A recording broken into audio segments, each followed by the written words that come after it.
ఈరోజు కూటమి ప్రభుత్వం చర్యలు చూస్తుంటే ఎంత నీచంగా తయారైందంటే, ఎలక్షన్ ముందేమో మేము తప్పితే ప్రజలను ఆదుకునేవాడు ఎవడు లేడన్నట్టు పెద్ద పెద్ద మేనిఫెస్టోలు అబద్ధాలు ఇచ్చేయడం. ఎలక్షన్ అవ్వగానే ఏ పేదోడైతే ఈ అబద్ధాలను నమ్మి మా జీవితాలు బాగుపడతాయి, పలానా పవన్ కళ్యాణ్ గారు చెప్పారు, పలానా చంద్రబాబు నాయుడు గారు చెప్పారు, ఇంత ఇస్తా అన్నారు, మా జీవితాలు బాగుపడతాయి అన్న కళ్ళకన్నా ఆ పేదోళ్ళనే ఈరోజు కొట్లు కొడతాం చూస్తున్నాం. జడ్పీ సెంటర్లో ఎంత ఘోరంగా అంటే, రోజువారీ ఆ కొట్ల మీద అమ్ముకున్న దాంతో కుటుంబ జీవనం సాగించే పేదలను ఈరోజు ఇబ్బంది పెట్టి ఆ కొట్లన్నీ కొట్టేశారు. కనీసం ఎందుకు కొట్టారని టీపీఓ గారిని అడిగితే నాకు కమిషనర్ ఆర్డర్ ఉందంటారు.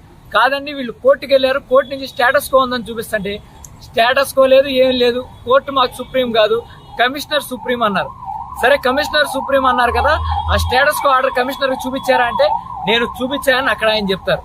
సరే అని కమిషనర్ గారు ఏంటి అన్యాయం అని ప్రశ్నిస్తా కమిషనర్ గారు ఛాంబర్కి వస్తే, కమిషనర్ గారు ఏమో మా నాన్నగారికి బాగాలేదండి, నేను 2 రోజులు లీవ్ పెట్టి నేను ఇప్పుడే వెళ్ళానండి అంటారు. సరే, కమిషనర్ గారిని మీరు లీవ్ పెట్టేసారు, స్టేటస్ కో ఉందని తెలుసా, స్టేటస్ కో ఉన్నా మీరు ఎట్లా పంపించారు అంటే, స్టేటస్ కో ఉన్నట్టు నాకు తెలియదండి, నాకు ఏ అధికారి నాకు చెప్పలేదని ఆయన మాట్లాడుతున్నారు. స్టేటస్ కో ఉందని ఆయన టీపీఓ గారు చెప్తే స్టేటస్ కో ఉందని నాకు తెలియదని ఈయన చెప్తున్నారు. అంటే దీనిపైన ఎవరుండి నడిపిస్తున్నారు? ఈ అధికారులు నడిపించేది ఎవరు? ఆ పేదవాళ్ళ జీవన ఆధారాన్ని ఈరోజు కుదేలు చేయమని చెప్పింది ఎవరు? అంటే లోకల్ మంత్రికి తెలియకుండా ఇవన్నీ జరుగుతున్నాయా? అక్కడ లోకల్ ఇన్ఛార్జీలకి తెలియకుండా ఇవన్నీ జరుగుతున్నాయా? అంటే పేదవాళ్ళ బతుకులు నాశనం చేయడమే మీ ఎజెండానా? ఇదొకటే మిమ్మల్ని ప్రశ్నిస్తున్నాను. ఈరోజు కమిషనర్ గారు చెప్పిన దానికి, టీపీఓ గారు చెప్పిన దానికి నేను మీడియా వాళ్ళకి కూడా ఇస్తాను. నేను ఏదైతే కాల్ వాళ్ళతో మాట్లాడానో అవంతా రికార్డ్ చేయడం జరిగింది.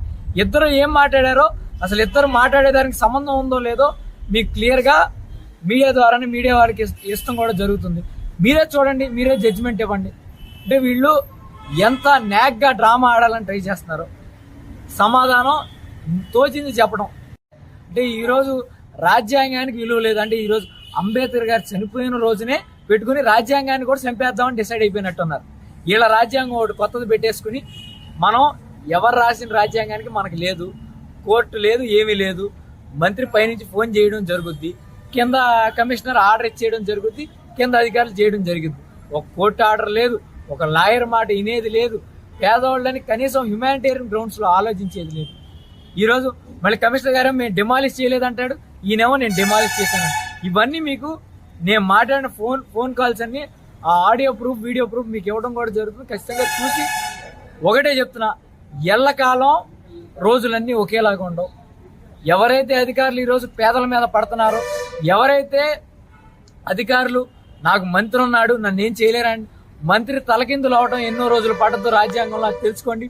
ప్రజలు ఓటుతోనే మంత్రి అవుతారు, ఆ ప్రజలు కొల్లగొడితే అది తిరగబడటానికి కూడా ఎక్కువ రోజులు పట్టదు. కాబట్టి మీరు అన్యాయంగా వెళ్తే, ఎవడో రాజకీయ నాయకుడు చెప్పాడని అన్యాయం చేయాలని చూస్తే మాత్రం ఖచ్చితంగా దాని పర్యవసానాలు అనుభవించాలని, ఖచ్చితంగా ఎవరైతే దీని వెనకాల ఉన్నారో, ఈ పేదల కన్నీరు వెనకాల ఎవరైతే ఉన్నారో ప్రతి ఒక్క అధికారికి చెప్తున్నా ఖచ్చితంగా దీని యొక్క పర్యవసానాలు చూస్తారని తెలియజేస్తూ సెలవు.